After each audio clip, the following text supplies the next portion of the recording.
All right, hi guys, we're gonna get started. So this is the last final exam review part of like the three parts that we had. If you missed the first and the second one from the past couple of days, you can, if you missed the first and second one from the past couple of days, you can check them out on the YouTube. We have them all downloaded there, and the slides should have been sent out through email as well. Van cannot be here today. He has the flu, high fever, so sorry, but it's going to be me and Michaela. All right, just a little pulse check. And also, obviously, your exam is tomorrow, Friday at 6. It's in Topman Gym. If you don't know where that is, it's like North Apartments, Northeast, like that gym kind of in the corner has like a parking lot area. So try not to be late. If you are late, it's not the end of the world because you do get like 3 to 4 hours to take it. But try not to be late, obviously, so you can like maximize your time. But this is just like a pulse check of how you guys are feeling. Personally, today I'm like a 7. I've been writing my thesis all day, but how about you, Michaela? Maybe 8. That's pretty good. I feel like that's cute, funky, fresh. All right, so just kind of like what we're going to be going over today. Topic 9, which is DNA replication. Topic 10, which is replication error correction and like repair mechanisms. And then at the end, it's going to be a Kahoot. So today since we only have 2 topics, hopefully it's not going to be as long. It'll be pretty quick. And then we get to like practice questions and answer any questions you might have for us at the end. All right, cool. So DNA replication first. And of course, if you guys have any questions, feel free to just like stop us along the way. On Zoom, if you have any questions, feel free to type it in the chat or raise your hand if you want. Either way works. All right, so starting off with the DNA structure, the DNA structure you have your bases, you have your A's and T's, your adenines and thymines, those go together, and then your guanines and cytosines. Those 2 base pair together. They base pair through hydrogen bonds. So the hydrogen bonds would be in between the bases. So like if you have guanine and cytosine, these little like dashed lines are your hydrogen bonds. Then you have phosphodiester bonds that link the nucleotides together in a string. Oh my gosh, in a single strand. So on your sugar phosphate backbone, those are all connected by your phosphodiester bonds. So we're going to talk about that a little bit more in the next slide, but a little bit more just about like DNA structure. Your strands face each other in the opposite complementary direction. So one is going to be going 5' to 3'. So that's the one on the right. And then 3' to 5', that's the one on the left, my right and my left. Yeah, so then that's why they're anti-parallel. Your 5' end is always going to have the free phosphate group because it's known as the 5' end because it's on like the 5' sugar if you number the sugar molecule. And then your 3' end is going to have the free hydroxyl group. So that's your OH, your hydroxyl group, because that's the 3' carbon on the sugar. So that's just why it's called like 5' and 3'. Oh, wait, yeah. At the 5' end, is it only like one phosphate or is it 6? One phosphate. Only one. Yeah. We'll talk, I think next slide. Not the next slide, but yeah, there is 3 phosphates and then it breaks off. But on the DNA itself, it's always 1 phosphate. Like you have to. Yeah. Yeah. Okay. So again, your strands are connected by hydrogen bonds. Important to know is A's and T's have 2 bonds, G's and C's have 3 bonds. So that would be like a question was, which one would you want to break off more easily? It would be your A's and T's because the less bonds you have, the more likely or easily it is to break the bonds. The more bonds you have, the stronger the bond. And then just another part of the structure is that DNA forms a helix shape, and you have majors and minor grooves. So your major groove is where they're bigger, and then your minor grooves are like in between where they're a little bit smaller. Not too important to know, but just good to know in general. All right, so now that we kind of understand the DNA structure, breaking it down a little bit more, your nucleotide structure. So your nucleotide structure, you have 3 different parts. Your nitrogenous base, in this case, it shows adenine. Your deoxyribose sugar, so this is 1', 2', 3', 4', 5'. So then that just kind of shows you a little bit more about like the numbering, and then your phosphate group as well. Oh, so really quick, could we go back? Yeah, sorry. For the phosphate group, if you can see, so phosphate groups are negatively charged. So that's also why if she ever asks like a DNA backbone, what kind of charge it is, it would be a negatively charged.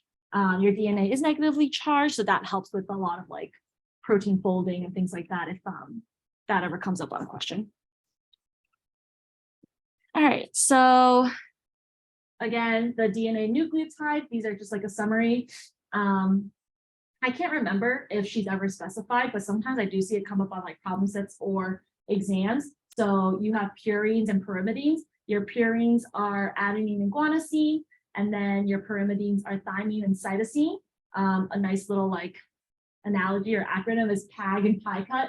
So purine, adenine, guanine, and then pyrimidine for like the pi part, and then cytosine, uracil, and thymine. It also kind of correlates, or you could think of it the opposite way for if they're like the smaller molecule or the bigger molecule. So pyrimidine is a longer word, but they have a smaller molecule where they only have like 1 nucleotide base, whereas purines are a smaller word, but they are a bigger molecule where they have like 2 bases paired together. Okay, so this kind of addresses like your question about like the 3 phosphate groups or the 1 phosphate group. So DNA reads 3' to 5', so then that means it's synthesized 5' to 3'. What that means is any new DNA molecule gets added onto the 3' end. So in this example, this is 3' end, and a new molecule is going to be added onto the 3' end. Your oxygen, which is highlighted in red, that's on the 3' end, and it's going to attack the phosphate group. It's going to attack the first phosphate group of an incoming molecule. When it attacks it, a bond forms between the 2 of them, and that's your phosphodiester bond. So where is it? This oxygen from the previous DNA molecule binds to this phosphate from the new DNA molecule, and then that right there would be like your phosphodiester bond.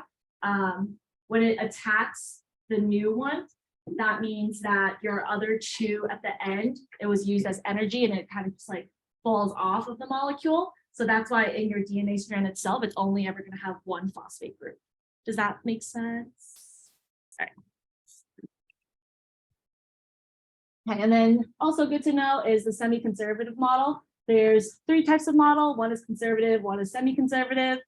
The other is one that I can't remember, but not important in this case. The semi-conservative model is the correct one that DNA kind of goes through, where you start off with 2 parent strands, they get separated, and then each parent strand forms as a template for a new strand. So every time you separate, you're going to have a piece of the old one in your new one, if that makes sense. Okay. So this is just like a overall DNA replication video. Sometimes it's good to see like a visual version of what's actually going on, but we're not going to play it now. If you do want to look at it, feel free to watch the video. There's also a lot of like DNA, what's it called? DNA replication videos in the movies folder in Moodle that Laura personally likes. So you can feel free to look at those as well. All right. So the origin of replication is where the cells start replicating their DNA at the origin site during S phase. So in this picture, the origin of replication are the 2 like green rectangle areas. You can have multiple origins of replications on a DNA strand.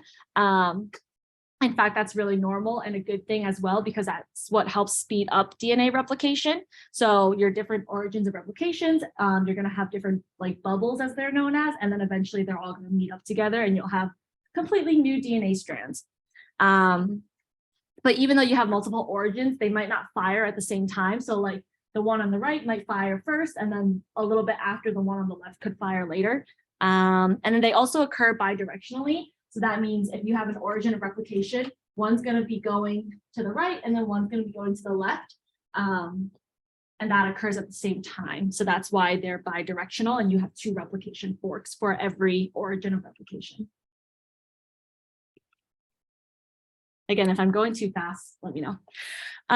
Okay, so a little bit more about like what the origin of replication is actually made of. So your pre-IC is what actually does like the firing of the origin. So that's when you go from the pre-RC and then it recruits a lot more other proteins because your CDK was activated, and then that's when it's able to become a pre-IC and that fires off. So that's from like topics 7 and 8. So that would be an example of like possibly combining topics where she uses information from the cell cycle, but then you use it for DNA replication. So that could be like different topics mushed together. But yeah, so your pre-IC fires off in both directions, and helicase is what causes or helps the DNA unwind and unzip. And so at your replication fork, this is like an example of one zoomed in area. This is at each side. So the right side will have one that looks like this, and then the left side is also going to have one that looks like this. This is just one example. I know it might be a little small for you to see, but this is just one example of like everything that occurs at one replication end. I think the next slide shows more. Yeah. So talking about each of the players that occur during the replication fork. So you have your newly synthesized strand, obviously that's shown as the red strands. Those are your new strands. You have your sliding clamp that keeps the DNA polymerase from falling off. If you don't have your sliding clamp and your sliding loader, that's important, but I don't think it's shown here. But your sliding clamp loader puts the sliding clamp on, and then the sliding clamp recruits the DNA polymerase, and that helps it transcribe and translate like consistently so that you have good processivity. Okay, so this is just like a list of what each one does, kind of like a summary slide. These are all of the proteins during DNA replication that are important to know, and not only important to know like what they are, but also important to know what they do. It's also kind of important to know like the order of what they occur, because sometimes she has questions about like what's the order of how DNA replication occurs. So you have your helicase and then your sliding clamp loader. This is not written in order, I'm sorry. So your helicase and then your sliding clamp loader. That brings in the sliding clamp, and then that brings in the DNA polymerase. When your helicase unwinds as well, you have to have your single strand DNA binding protein bind onto the DNA, because when you have a single strand DNA, it's not used to, or it doesn't like to be single stranded. They become really fragile, very prone to breaking. So the binding protein just makes sure that it stays safe. And then of course you also have your primase. So during DNA replication, it's not a DNA primer, it's a RNA primer that gets added on. And that's just because the first few, the first few nucleotides that get added on, usually those are where the biggest mistakes can happen. And so if you put in RNA primer and mistakes occur, no biggie, you can just take them out. But if you put in a DNA primer, then that's kind of like a waste of resources, because if those DNAs are wrong, then you have to take it out and then like figure out how to put it back in. Sorry. Oh. Primer, is that before or after? Like the primase. That would come. Sorry, I'm like going through the list in my head.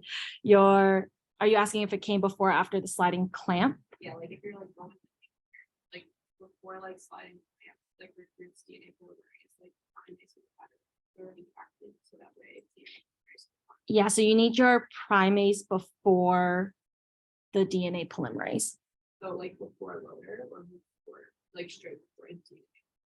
I think if you look at like this picture, it's kind of tricky to say, because if you think about Okazaki fragments, you need a primer every time you have like a new DNA getting prepared. So they kind of all like those things, it's hard to say which one comes before the other because they kind of occur at the same time. I don't know, what would you say? Is it like, Yeah, because of the fragments, I feel like.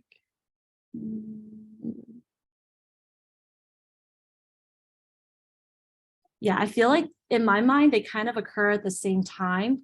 They're all kind of there, like making sure, as long as you know, like the primer is there before the DNA polymerase actually starts transcribing, then that's okay.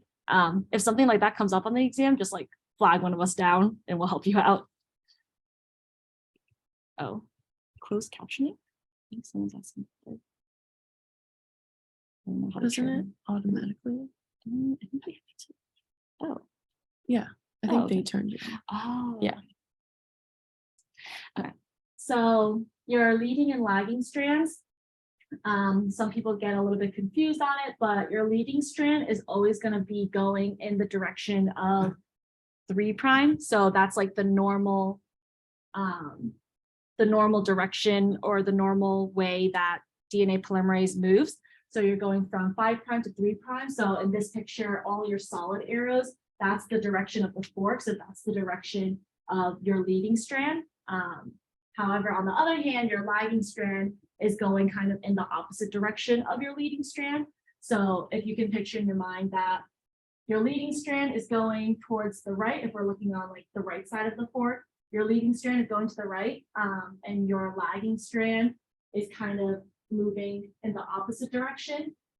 But every time the leading strand is continuing towards the right, it's going to be yanked backwards on the lagging strand, and then that's why you have like those different fragments. There's also something like a theory where your lagging strand curves around and it forms a loop so that both DNA polymerases move in the same direction. But that's just like a theory that some scientists have. They don't actually know if it's going in the same direction or if it is like opposite directions. Yeah. So then that kind of leads into the end replication problem. So when you have your Okazaki fragments, in this case, this is a fragment and the red ones are your primers. So every time you have an Okazaki fragment, your primers get removed. And then that's when like your ligase comes in and fills in that gap. But the end replication problem is when you get to the end of replication and there's no more DNA upstream of what you just replicated to be able to kind of to be able for DNA polymerase to use to fill in the gap. So you have these overhangs once these primers were removed, and there's nothing upstream of it for DNA to bind to and then fill that gap in. So instead, what happens is that little chunk of DNA that would usually be filled in would be lost, which obviously is not good because any DNA that's part of like your actual DNA sequence, if you lose it, you're losing really important genes that could code for something. And so you don't want to be losing that. So the way that they lose these important genes are through telomeres. So telomeres, in this case, they're pictured as like the little yellow parts at the end. They're special structures that are at the end of chromosomes, and they're usually just a bunch of repeated sequences. In humans, they're repeated about 3,000 times. Because they're just a bunch of repeated sequences, they don't actually code for anything specific. So they can be lost and you don't really have to worry about it being anything important. Yes.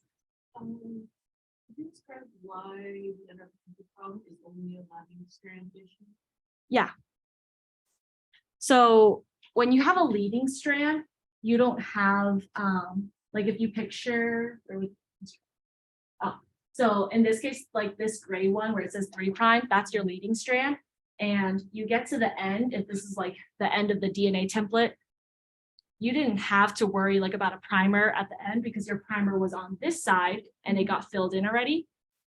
But you don't have a primer on the other end that you have to worry about where you took it out and you have to fill that gap in because the leading strand is in the direction where it's supposed to be moving in. So it's kind of like once you get to the end of the train tracks, like it just falls off, it's done, like complete. But on the other hand, for your lagging strand, it started off with a primer. And so eventually that primer has to get removed because it was an RNA primer, but there's nothing above it to fill it in. Does that make sense? Okay. Yeah. No, that's good. like with the leading strands still start with the primer, so why isn't there a different? It starts, so if you see like, it starts on this side. So if it starts on this side, when that primer gets removed, you have more DNA on the other side for DNA polymerase to bind to and then fill in that gap. So that's why there's no gap over here.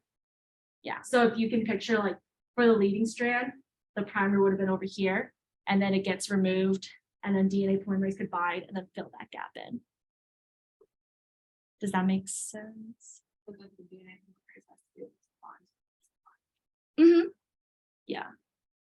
So then like that would have been a 3' end and it could bind there and then just fill in that gap.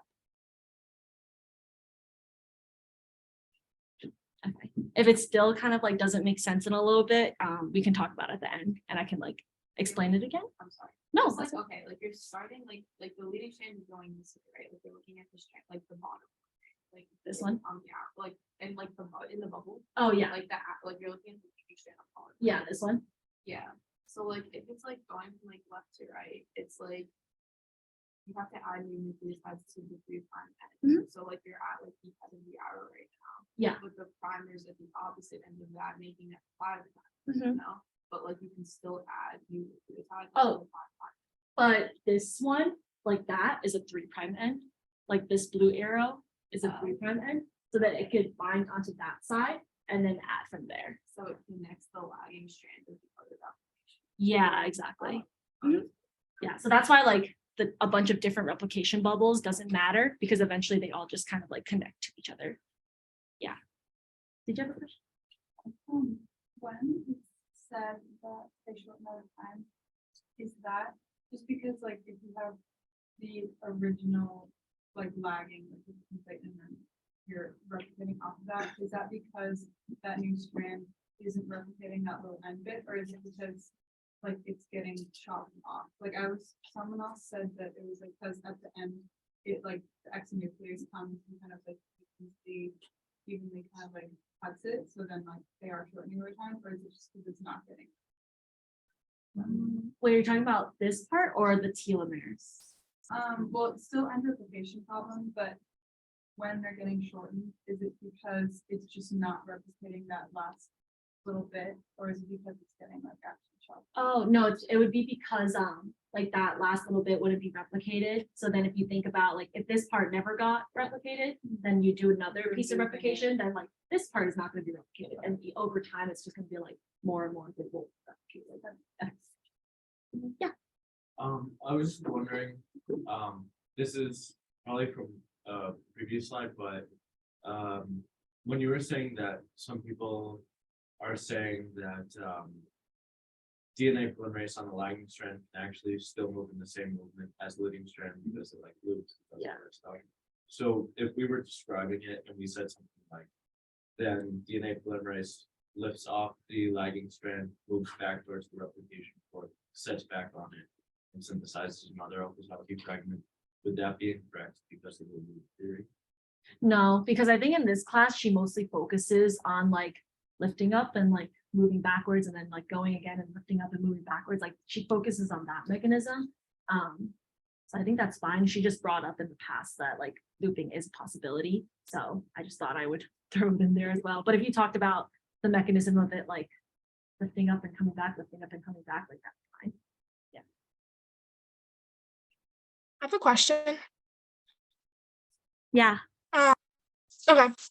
So if you go back to the previous slide that we were just on, when you said that they eventually connect, what did you mean by that? Like the leading and like lagging strand, you were explaining to someone else in like the bubble, and it will eventually connect. I didn't like understand what you meant by that. You know, like that part eventually connects. Is that what you mean? Are you? Did you mean like the primers? So like, I know like the it goes from 3 to 5. And then you were talking about how the lagging strand goes in the same direction, but it transcripts, right? Am I right? Like in the opposite direction, because it's like it's transcribing and then like popping off and then like leaving a space and then doing it again and then like so that lives so like that is what creates like the Okazaki fragments.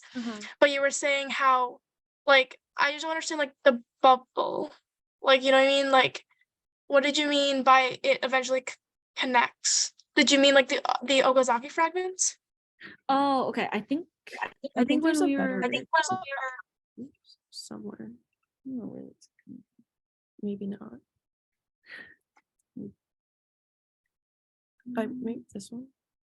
I don't know if that's better or worse. yeah, I'm not sure if this is a better picture or not, but basically what I was saying before, I can't remember what the context was at this point, but say for instance, if this is your leading strand and then behind it, these are Okazaki fragments.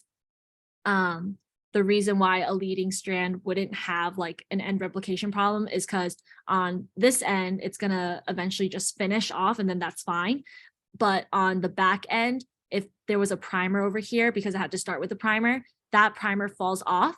But then a ligase or a DNA polymerase is able to bind onto this 3' end and then finish up and fill that gap in. And then those two strands can connect so that you have like one cohesive strand.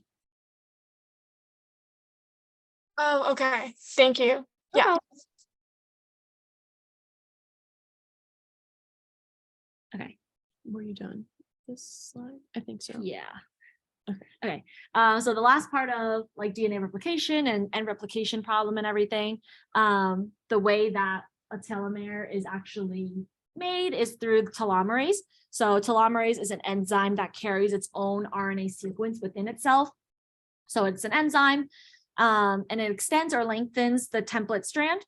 So basically the RNA that it carries within itself, it's used as a template for DNA polymerase to be able to continue adding nucleotides to the 3' end. So in this picture example, up at the very top, that gap would be like your end replication problem. There's nothing upstream for DNA polymerase to be able to bind to and fill that gap in.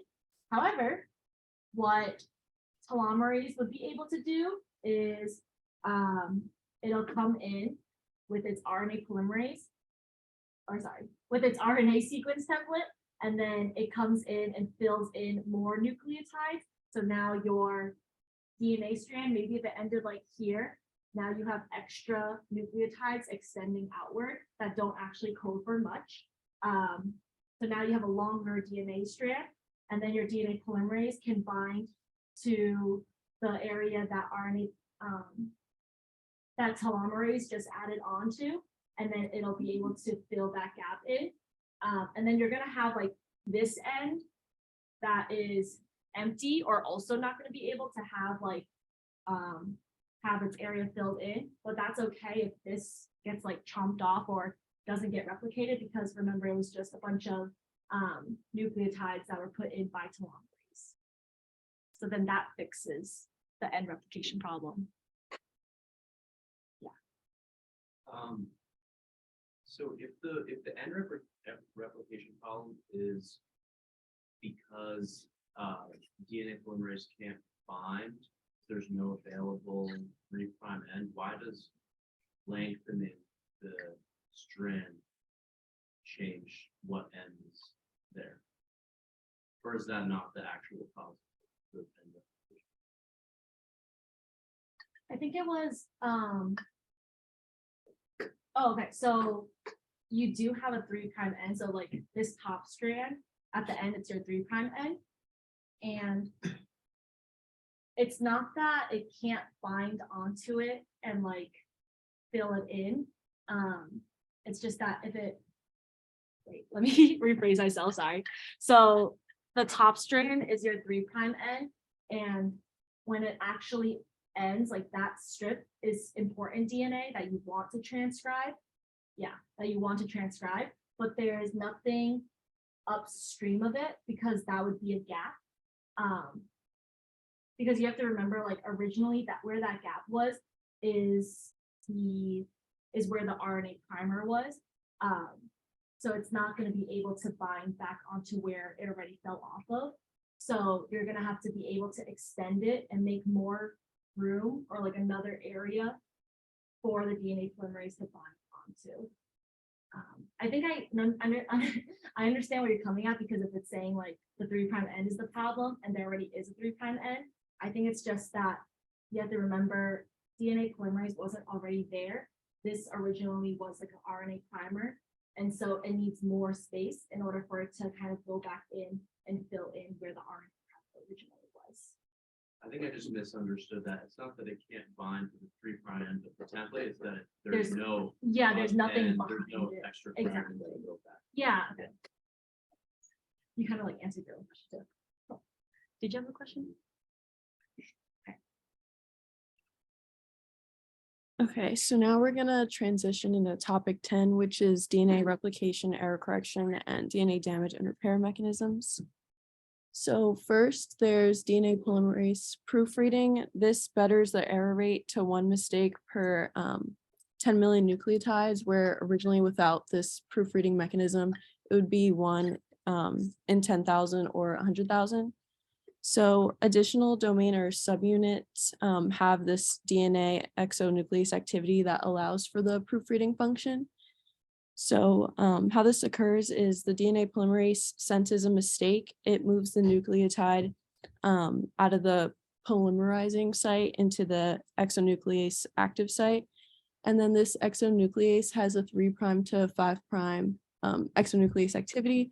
So it binds to the 3' end and chews back towards the 5' end, which I think is right here.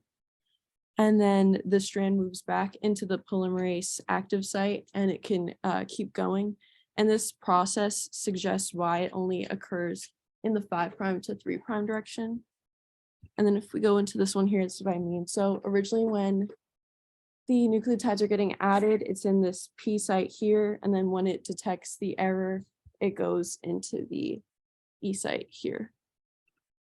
And why it suggests that it only goes in the 5' to 3' direction, I think it was in one of the lectures, but the way that the phosphate groups are added, it doesn't have enough catalytic ability, because if it's added to the 3', there'd be the 3 phosphate groups trying to reattach instead of how it normally goes, where it like cleaves off and you have that 1 phosphate being added to the side, if that makes sense.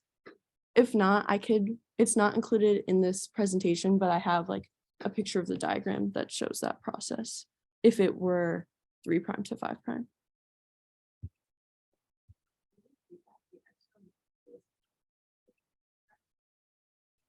It has 3' to 5' activity. So it's, if you could see my cursor circling here, it goes, The laser pointer too, if that's easier. where is that? You go to the bottom corner and 3 dots and then laser. Oh, okay. So it starts at the 3', chews back to the 5', and then that's, after it does that here, then it flips back into the P site and it can keep adding.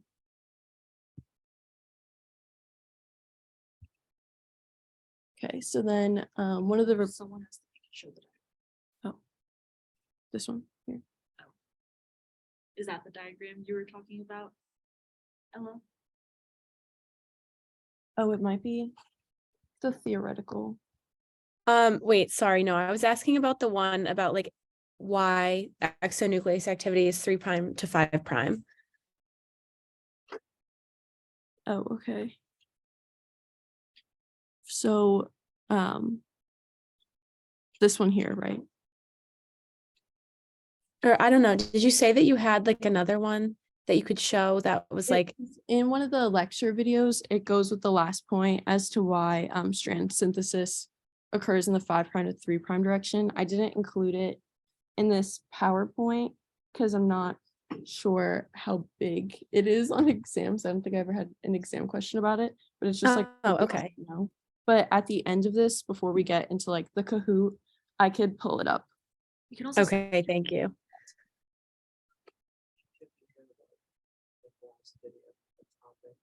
it's like the last 5 minutes or more. So probably not that. For proofreading, so is it just exonuclease activity? There's no endonuclease? I don't think so. I think it's just exonuclease. because it's like immediate. So it would have to chew backwards. So that would just be like at the end of the strand.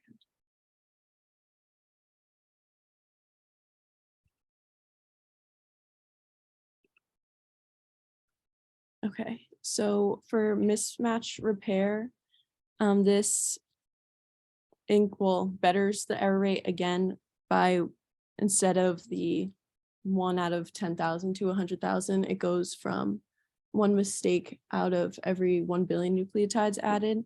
And this is a post DNA replication repair pathway, and it searches for and fixes base mismatches. And in this pathway, you have to differentiate the newly synthesized strand from the original parental strand. So the mismatched regions of the DNA are known as lesions or distortions.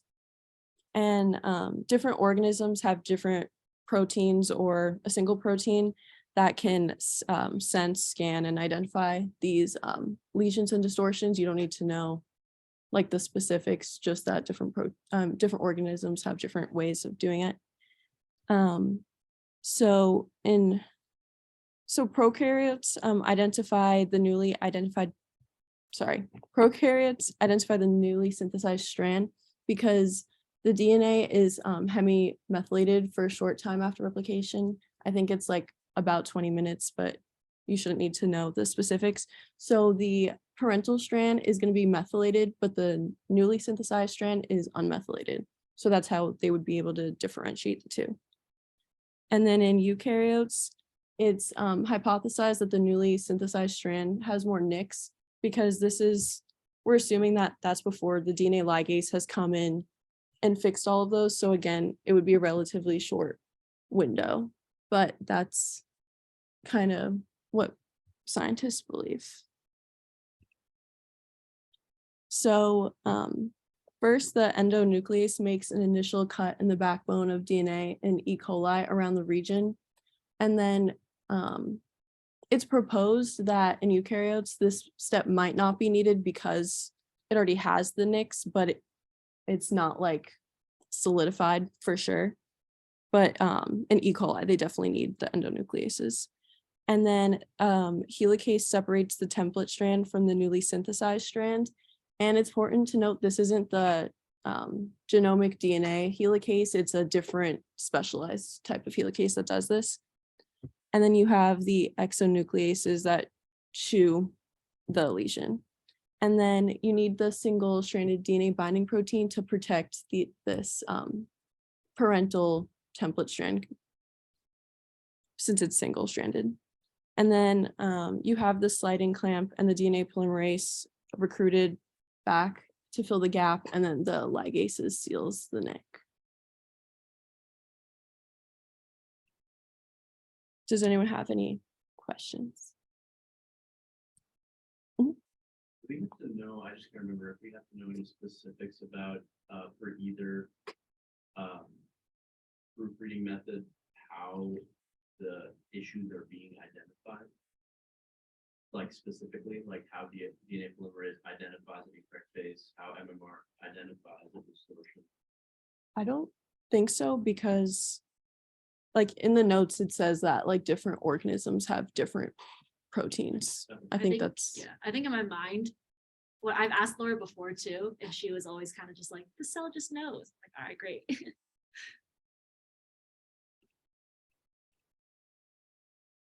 so these are just different scenarios. So if there's no repair of a mismatch, then you just have one daughter cell with a mutation, and then the other is fine. And then if repair occurs on the parental template strand, then this is bad because both daughter cells will have that mutation. And then this is what you want to happen. So when repair occurs on a newly synthesized strand, then both daughter cells are fine and they don't have a mutation. So I guess it's just most important to note that if it occurs on the parental strand, both of the cells will have the mutation, and that's why they need to differentiate between the parental and newly synthesized strand. Okay, so then these are some of the common types of DNA damage. So first, there's depurination, And this is the breakage of bond between the sugar and purine base and the purines, which are adenine and guanine. I know it was like PAG and pi cut as ways to remember, but there was also a way like it was pure as gold. So if you know gold is Ag on the periodic table, so then adenine, guanine. So it's just another way to remember that. And then depurinations result in a basic nucleotide. So you just only have the sugar phosphate backbone. And this occurs about 5,000 times per cell per day. And then you have deamination. So this just changes the cytosine to a uracil. And this is because of spontaneous oxidative reactions. So it just changes the CN bond here to a C double O bond, which is uracil. And this happens about 100 times a day. Thank you. And then another common type of damage is pyrimidine dimers. And this is the covalent linkages between two adjacent pyrimidines, and they're usually two thymines. And they just create a thymine dimer. And this is usually caused by high energy wavelengths like UV lights or radiation. And this will cause distortions and lesions in the helix, which will prevent polymerases from replicating or RNA polymerases from transcribing. And this is why I think this is responsible for like primarily, what is skin cancer? Not one of them. I think it says in the notes. Yeah, I think it's skin cancer. I think this is also the one that she talked about, like that's why you shouldn't shine like a laser in people's eyes because it can cause like this too. So next we have base excision repair, another repair mechanism, and this is used to repair depurinations and deaminations. So first, this is only required for deaminations, but they need to identify the uracil and cleave the bond between the sugar and uracil base, and it creates a basic nucleotide, and this is catalyzed by uracil DNA glycosylase. How do you pronounce it? Glycosylase. And the reason that this isn't in depurination is because a depurination results in a basic nucleotide, so the step is not needed. And then next, you have AP endonuclease and phosphodiesterase cleave the phosphodiester bonds on either side of the basic nucleotide. And then you have the sliding clamp and DNA polymerase that fill in the nucleotide. And then again, DNA ligase will seal the nicks between the phosphodiester bonds. Okay, and then next is nucleotide excision repair. And this is what repairs the pyrimidine dimers, so like the large lesions and distortions.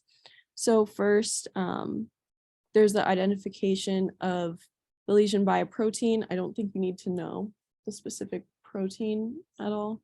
And then this protein has endonuclease activity. So it nicks the DNA on either side of the lesion. And then DNA helicase removes the damaged strand to be degraded. Then the sliding clamp and DNA polymerase fill in the gap. And then again, DNA ligase will seal this last nick.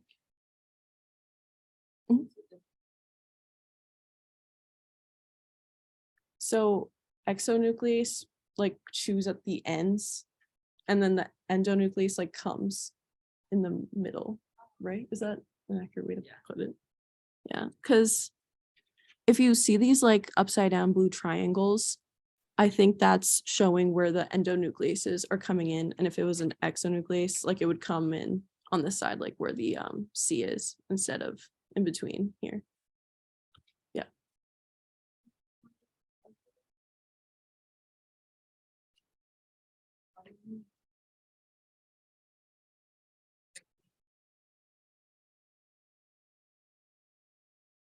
I think it depends. Like, right. Because in this one, it's on either side. I don't think it's both. Oh, I see. So I think for any of them. I think the only ones that use exonuclease was NER and then later on NHEJ, right? Mhm. And then for endonuclease, in all the others, it just forms like the nicks. And then if they actually have to be taken out, helicase takes them out. Yeah. So they don't get like chewed back. Yeah. NER uses exon. Wait, Oh, sorry. no, NER Don't doesn't listen. use the only one that uses exonuclease that we've talked about so far is MMR. The only one so far that we've talked about, so we've done MMR, BER and NER. The only one that has is exonuclease activity out of those three is MMR.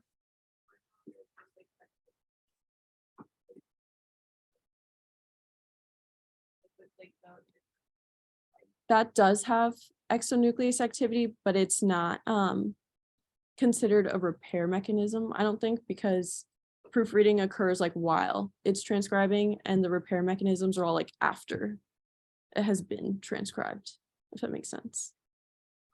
Yeah, I think she differentiates like proofreading is like error correction, but then everything else that we're talking about is like repair mechanism. And you had a question? So with proofreading, the error rate is 1.7, and with MMR. Yes, I know. It's 10 to the 9th. I don't remember the exact. Yeah. Yeah. Okay.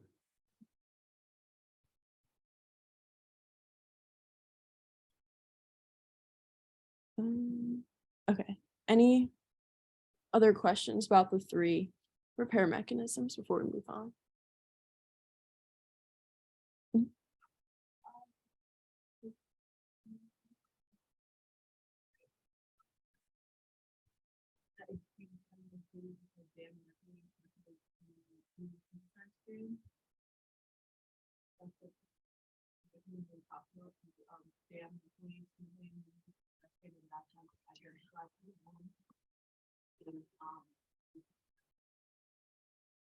In bacteria. Bacteria, yeah, I could double check. I thought.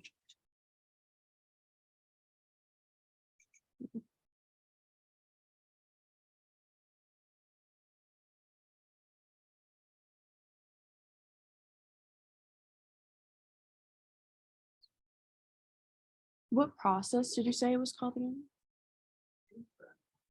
No, like, didn't you say like a specific protein does it? Yeah, damn methylase mechanism of sunscreen. And that kind of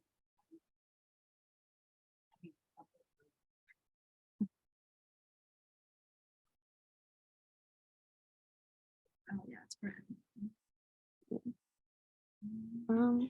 I have like in her topic notes that the newly synthesized strand remains unmethylated for a short period of time, but I'm gonna look for where she mentions the damn methylase. I'm sorry, can you say that again? Oh, sorry, I said that I apologize. I said it a bit different.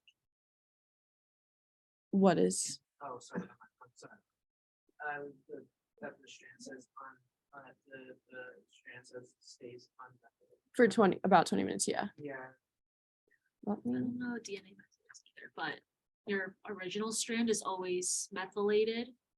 Just because after your strands get replicated, they're kind of like baby strands. So for about 20 minutes, if that's what you're talking about, they stay unmethylated. So then that's how it knows like that's the new strand. And then after like that span of time is done, then they both become methylated again. I don't know if that's where like DNA methylase probably comes in, but I'm not sure if that's what you're asking about.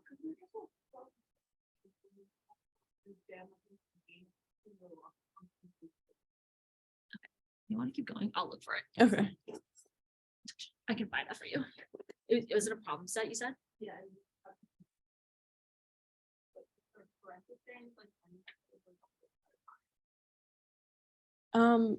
The like DNA as a whole is hemimethylated, so the parental strand is like completely methylated, and then the newly synthesized one is what's unmethylated. Yeah. So you have like one methylated strand, one unmethylated strand. So then that's like hemimethylated. Okay, but like, like the I think that's what it is. That's what I remember.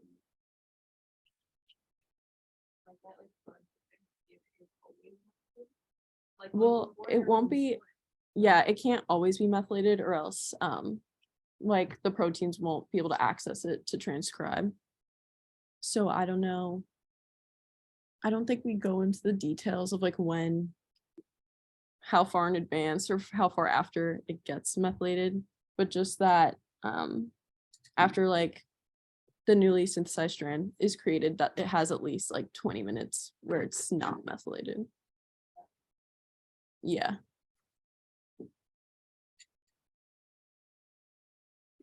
Do you want me to keep going? Oh, yeah. You Okay. can go.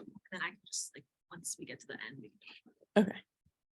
So, for double-stranded breaks, this occurs when both strands of a piece of double-stranded DNA are broken. This is, commonly because of high energy particles or wavelengths, assault on DNA. So that's like, the UV radiation or ionizing radiation. And this can also be caused by unrepaired lesions. An example is the pyrimidine dimers. And then this can disrupt genes or cause chromosomal rearrangements, which can lead to apoptosis or cancer. And then these are the two ways that you can repair double-stranded DNA breaks. And I believe that she says in the topic notes too, but you don't need to know the mechanism in great detail, but just a general overview of how it works and like the pros and cons of each.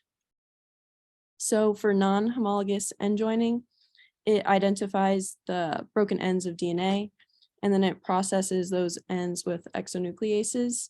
The ends are then joined back together here. So the pros of this is that a homologous strand of DNA is not required. You don't need to have like an extra copy of the DNA. And then any double-stranded break can be repaired by this mechanism because of that. And then the cons is that you have a loss of nucleotides. So like these ones here, oh, it's not going to do that, are just gone. And then, so information can be lost. And then in homology directed repair, you have a template. So DNA repair templates are used to perfectly repair the double-stranded break. And this is done through homologous recombination or breakage-induced replication. Cells prefer this repair, the homology-directed repair, because there'll be less errors and you're not losing any nucleotides or information. So then the pro of this is that repair of DNA without any changes to the sequence, and the cons is that you must have another double-stranded version of the broken DNA. And it's important to note that most cells in humans are not replicating. Most of the time they're spending time in G0, so there's not enough like extra copies for this homology directed repair to occur.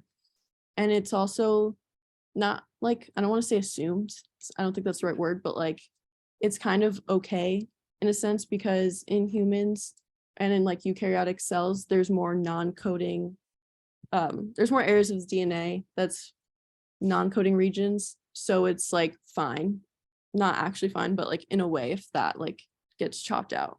But in prokaryotes, most of the DNA codes for something.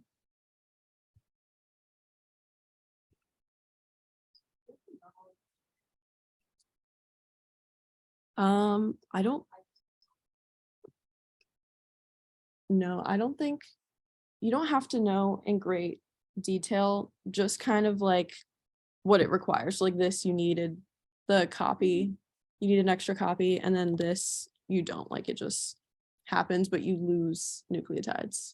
Yes. How should we like, should we just say like have a copy of the DNA, or should we say like, is there like a better term to use for that? Getting homologous. I guess. Yeah. Yeah. You just need to have an exact replica. That's the only way the homologous end joining will occur. Well, homology directed repair, sorry. Well, can I ask a question? Mhm. Would that copy have to be exactly the exact same event with the DNA that's cut out? Or could like, what could still function with it, like, so there's the cut and there's the absence of the DNA, which is where the exact copy fills in, right? Mhm. That could, in theory, be anything, like, right? And like, the cell wouldn't, like, not anything, but it could be like different, the cell wouldn't notice, but like. Do you mean like, maybe I'm trying to think. mistaken. Do you mean like this area here? So this is like the exact replica copy in blue. So do you Yeah. mean like this here could be like mutated or something? I guess theoretically in that sense, it would still just use it because everything else like is the same, Okay, if that makes sense. Sure what the question Yeah.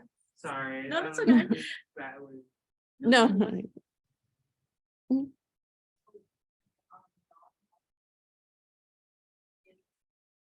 what fills that gap after that.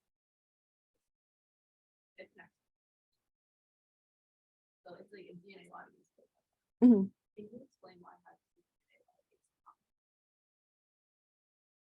ligase? I'm not sure, actually. Do you know why? I think it's just their. Yeah. Yeah, because a DNA's. Like. You're not like, it's different from. Like the end replication problem where you're like. Adding in new nucleotides to fill in the gap. It's just like you're joining the ends together, kind of like sealing it. Yeah. Like other kinds of like 5 times. I don't. It's running like 3 to 5.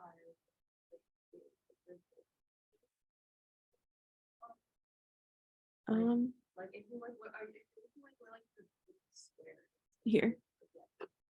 Like if the top strand is like running in like 3 to 5 direction, like what how would you rate like the numbers like on the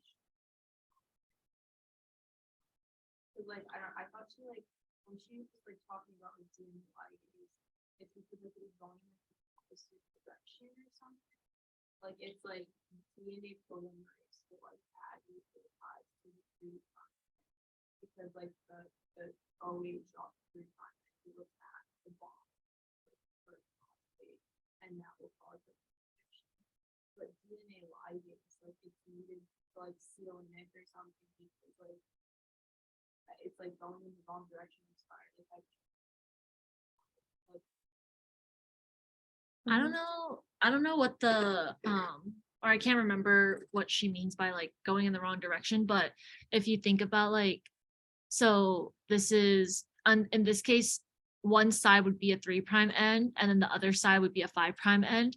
So what a DNA ligase does, it just helps because it's an enzyme, so it just helps facilitate forming that phosphodiester bond between the 3' end and the 5' end. So it's not like it's adding in another nucleotide, it's just kind of like joining the two sides together by forming that bond. I don't think it's necessarily the wrong direction. I think what you're thinking of is like with the Okazaki fragments, just because it's going in the opposite direction. So every time like the primer is removed and then it gets filled in, that's why you need the ligase there. But you don't need it because it's going in the wrong direction, just because you need it because there's like a gap that needs to close. So DNA ligase like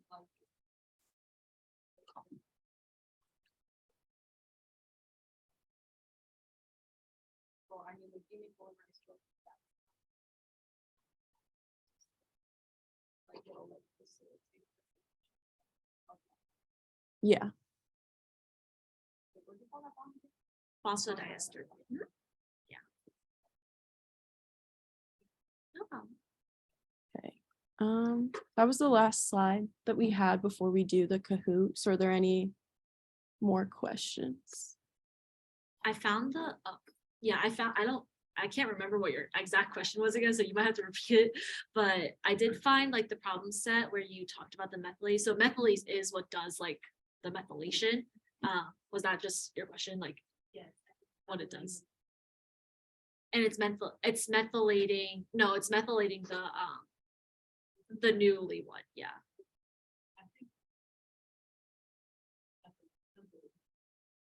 Methylate, yeah. One second.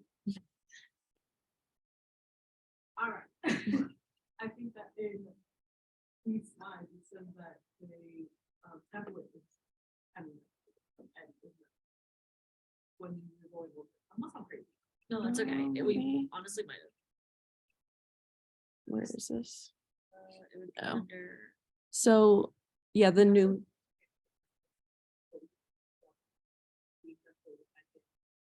but that's, wait, Two identical. Which slide are we? so the newly synthesized strand, like initially, is gonna be unmethylated for like 20 minutes. And then I think that's when Yeah. that protein comes in and methylates it.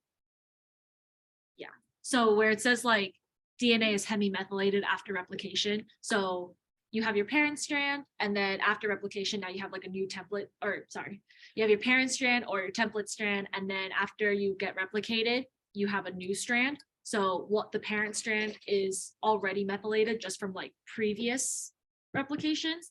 And then your new one is not methylated. So that's why it's hemimethylated. So like your DNA as a whole is hemimethylated. One is methylated, one isn't. And then the one that isn't is for a short period of time unmethylated. So that's why it says like new strand is unmethylated. And then after like 20 minutes or so, then DNA methylase comes in to methylate it. And then it won't be able to tell the difference between like which one was new and which one was old. Yeah, does that make sense? Okay. Yeah, sometimes it's just like wording.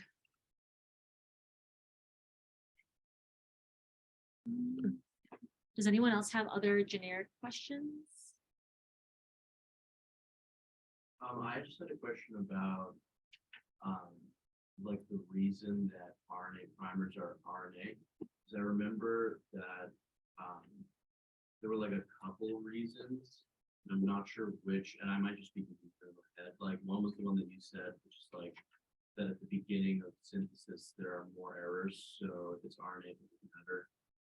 And then I also remember being like, RNA is less stable, and because RNA is different than DNA, it's easier to recognize the primers. Are those actual reasons, and should we say all of them? Should we pick one?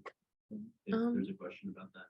They're both like reasons why, because Yeah. it's easier for the cell to detect a DNA RNA double helix than like just finding the specific errors in the DNA double helix. And then that's why you have the primer for like the first 8 to 10 nucleotides, because it's prone to have errors there. So it's on one hand protective, both because it's more or less fragile, less fragile when it's single stranded, and also like if there's errors. And then on the other hand, like you said, it's also like a recognizing just like speed type of thing. It'll be able to take out an RNA primer much easier than finding a DNA primer within a strand of DNA. I would talk about both. Yeah, if that scenario comes up. And we can just do the Kahoot.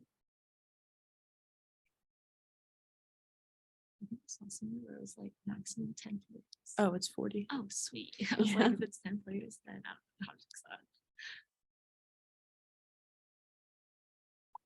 It's gonna be companies and be like, we don't get Skype's link, but then I didn't have enough time to run it down.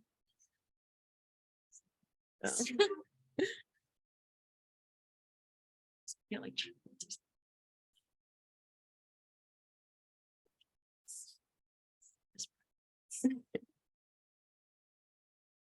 Hey, these are so cute.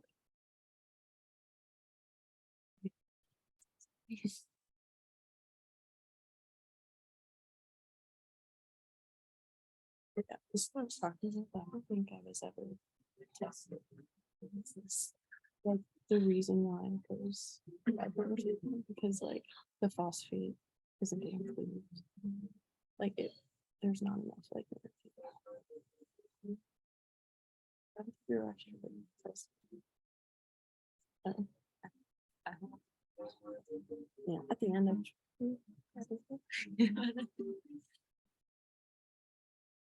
14. I don't know if I'm gonna be 14. 8, 10, so there's 20 total. Yeah.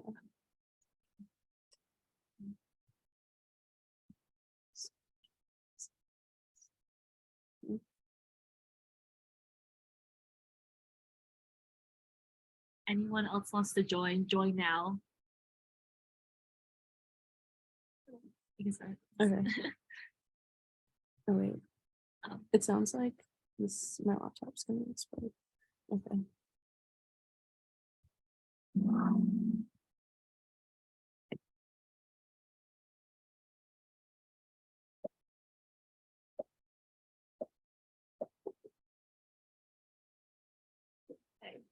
True or false? DNA replication always occurs bidirectionally from the origin.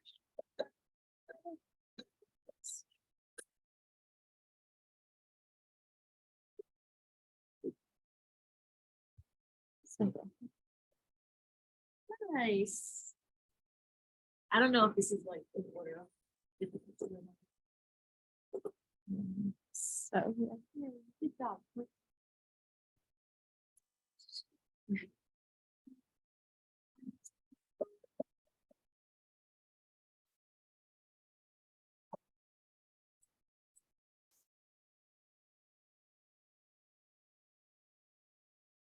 So it is 5' to 3'. It's red 3' to 5', but it's built 5' to 3'. So remember, you always want to add new nucleotides onto the 3.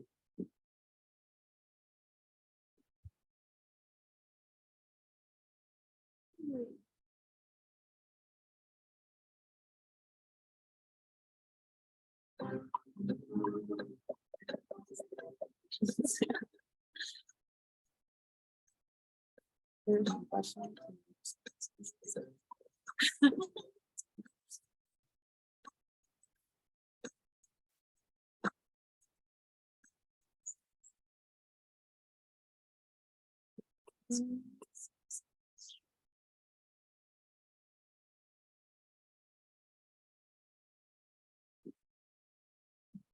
So it does not synthesize short RNA primers.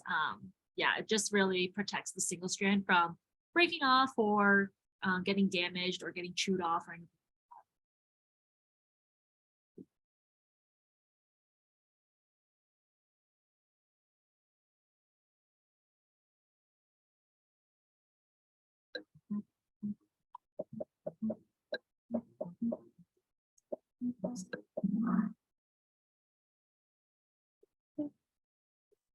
Nice.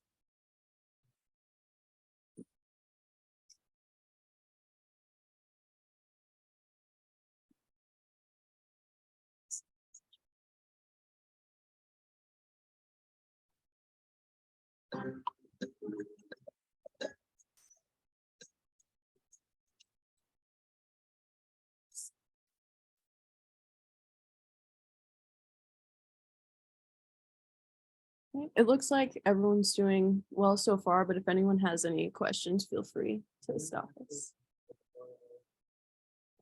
R is ribosomal RNA, Oh, yeah, okay. which is the enzymatic portion of a ribosome. Doesn't, doesn't it like make ribosome?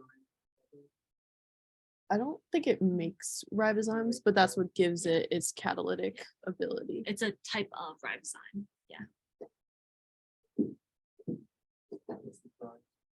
I was just telling Michaela, I was gonna bring cookies and or chocolate. I didn't have enough time to go to Yum or Harvest, so just bragging rights. I think we should say. Don't do the final. I'll let Laura know. We can discuss. Extra credit. If I'm grading your exam, I'll look the other way if it's wrong.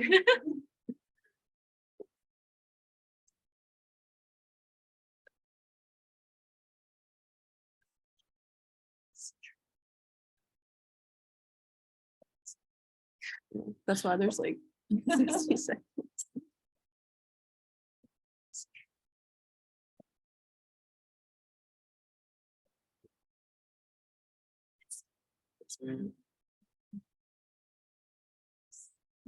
Statistics. What's this one?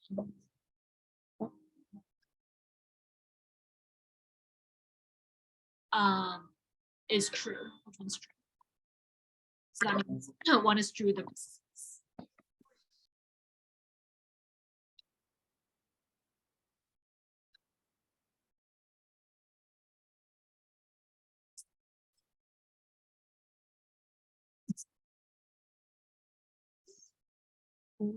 Okay, so for those who picked red, it reduces the error rate to 1, and I think it was 10 million proofreading. So a lot higher than Yes, screen. green is less likely than mutations. Yeah, So- I'm falling behind even though I have- So for green, it's more likely to have mutations because you have that like large chunk of nucleotides just being cut out. And then the homologous directed repair is what is not going to have as many mutations because you have that replicate, template.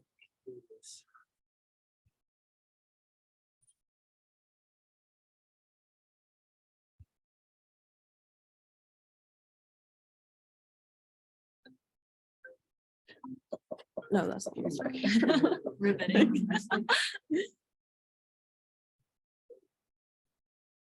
like that. No, you gotta be quick on Yeah, that's Oh, not- wow. Who's actually there? Your free trial is. No way he chose the free trial. The primates.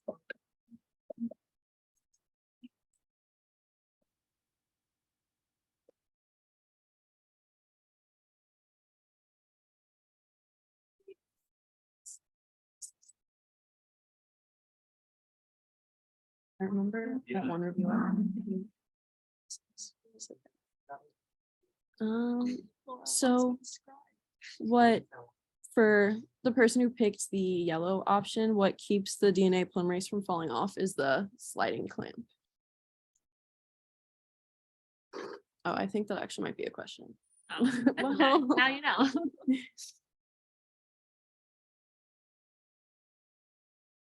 Each time the gene is replicated.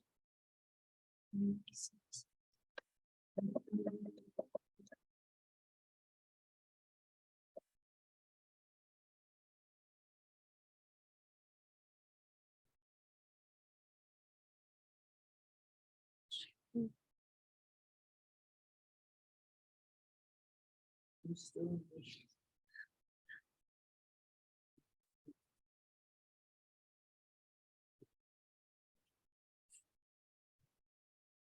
Okay, he fixed Oh, it. okay. I know, I saw. It's like deep learning. Yeah. I didn't know how to like actually look at the questions, so I went through it. I really just did it. Oh. Well, no, you could edit it, but because we were like shared it, but in order for us to actually. edit it. Oh,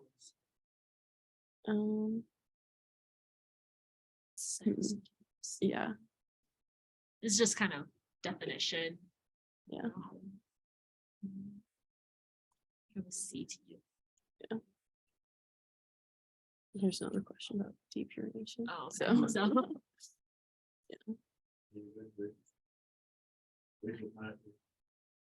Rachel might be on Zoom.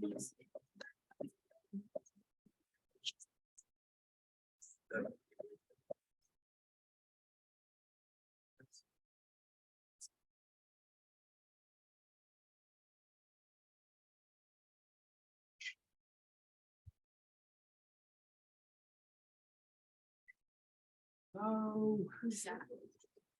Is Zach here? Zach is here. Falling behind. he's in green. Oh, he's- oh.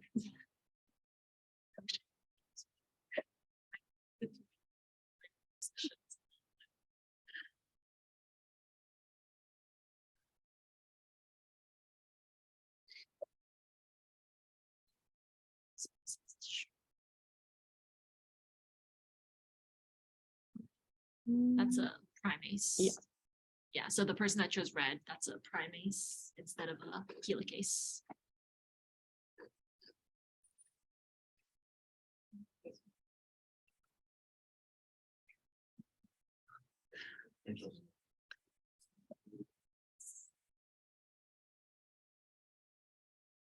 What is this anime? Oh, yeah. I drove up to 6th place. Wow. Yeah, so it's not an enzyme. Wait, There I am. Oh.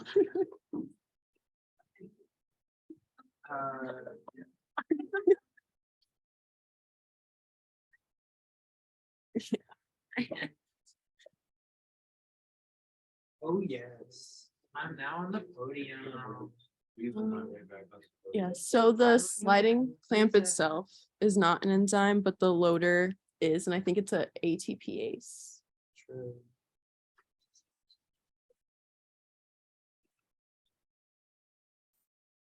Wow, Nando. I'm on the podium. I don't. That's-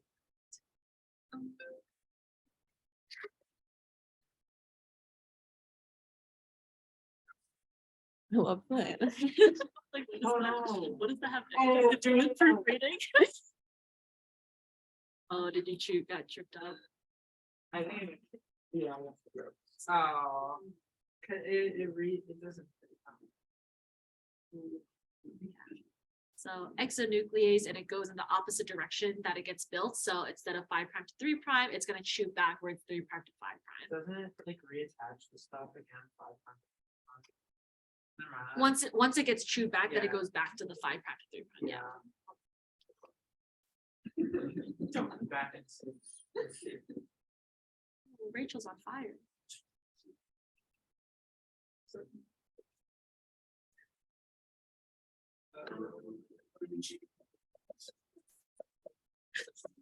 He was having a lot of fun. Yeah. And if I was in this, I could do that.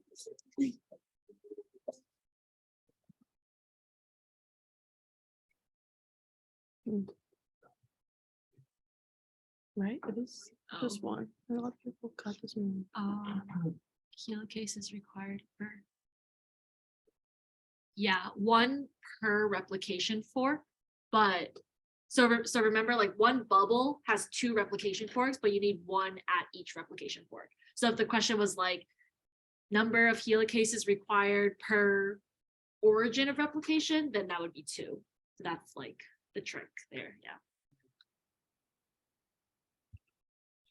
23,000.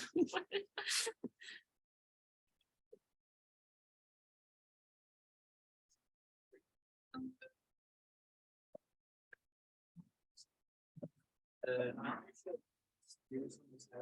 feel like she shows the picture, then she's like count the like things or of the replication origin, like the bubbles, like she'll show it.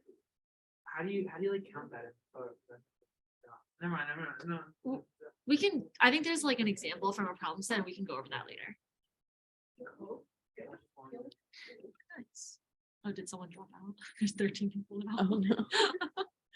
We started with 15. Yeah, almost done. 2 more questions.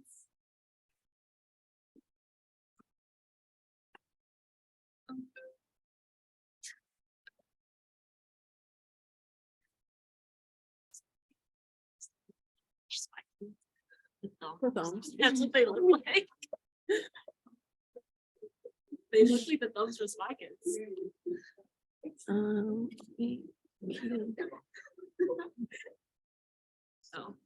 I don't know. telomeres are repeated coding. What was the other? RNA and other protein.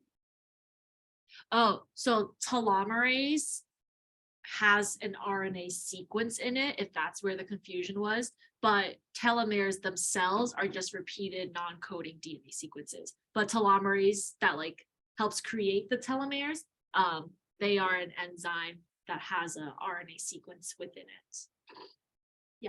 Is on here just what's like at the end of the coding, and so just kind of like non-coding parts at the end, and then as it gets shorter. Yeah, exactly. So like those are the stuff that is kind of like a protective like insurance that over time as they shorten, it's okay that they shorten. Which is part of like aging process too. My telomeres be shortening quick. I just remembered something. So about the sliding clamp loader, how I said it was a ATPase. I don't know what's on this final, obviously, but when I took the final, we had to differentiate which ones were ATPases and which ones are GTPases. If you want to make a note of that on your cheat, sheet. Like different enzymes. Aren't they Like only- microtubules would use GTP, but like maps and motors use ATP. Yeah, things like that. Don't quote me on the map. Motors use ATP. I think map is just tau, but I don't know what tau uses. Yeah. Tau is a stabilizer. I can't remember specifically what it does, so it might not even be a enzyme, but yeah. That was a question. That's a list I of can what? try and find my notes from last semester.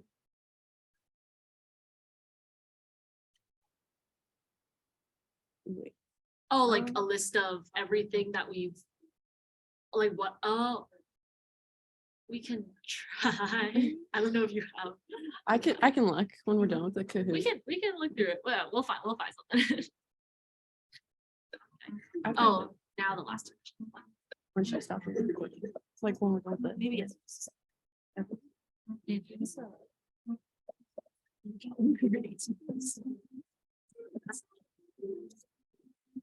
think she said in class that we should know.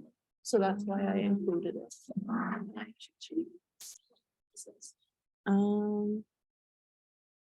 Okay, so depurination. Yeah, so it's gonna be the adenine or guanines.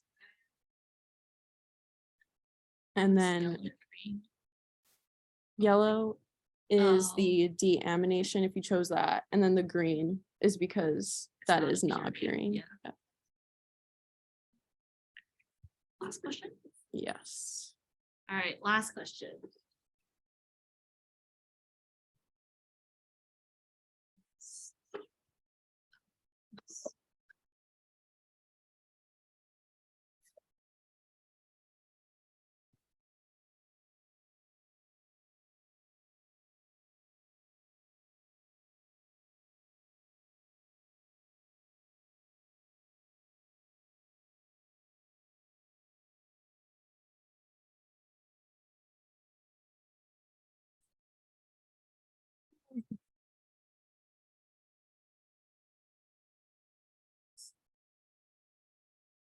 Yay, congrats.